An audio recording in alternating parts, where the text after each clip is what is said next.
उद्धव बाळासाहेब ठाकरे शिवसेनेचे विरोधी पक्षनेते तथा शिवसेनेचे संभाजीनगरचे जिल्हा प्रमुख अंबादास दानवे यांनी गुरुवार दिनांक 19 जानेवारी रोजी नेहरू पाम बीच रोड येथील फ्लेमिंगोंचे अधिवास असलेल्या तलाव क्षेत्राला भेट दिली।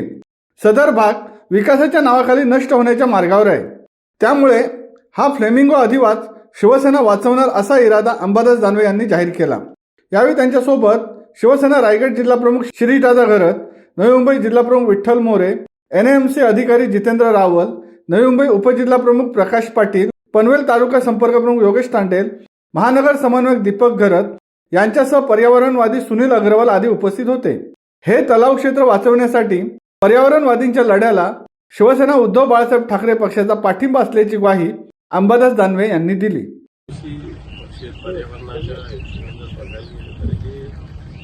त्यांच्या सीझनमध्ये त्या ठिकाणी येत असतात आणि त्यांच्यासाठी काही जागा योग्य असतात तिथंच येतात। जर अशा पद्धतीनं या सगळ्या जागेचं एखाद्या डेव्हलपरला या बिल्डरला काही करायला दिलं तर मला वाटतं हे पक्षांचा इथला अधिवास, हा फ्लेमिंगोचा इथला अधिवास महत्त्वाचा आहे। पर्यावरणवादीच्यासाठी लढा देतात, मग या लढ्याला निश्चित आमचा पाठिंबा आहे। तो नुसतं बिल्डिंग बांधणं म्हणजे विकास नाही, बिल्डिंग बांधले म्हणजे विकास झाला असं कोणी सांगितलं?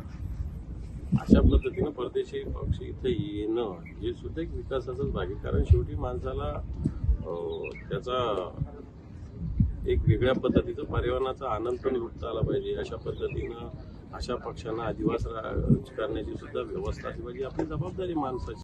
शिवसत्ता times news bureau, Navi Mumbai. दे धडक बेधडक वृत्त देणाऱ्या आपल्या शिवसत्ता टाइम्स न्यूज चॅनलला लाल बटन दाबून सबस्क्राईब करा आणि बेल आयकॉनला क्लिक करायला विसरू नका।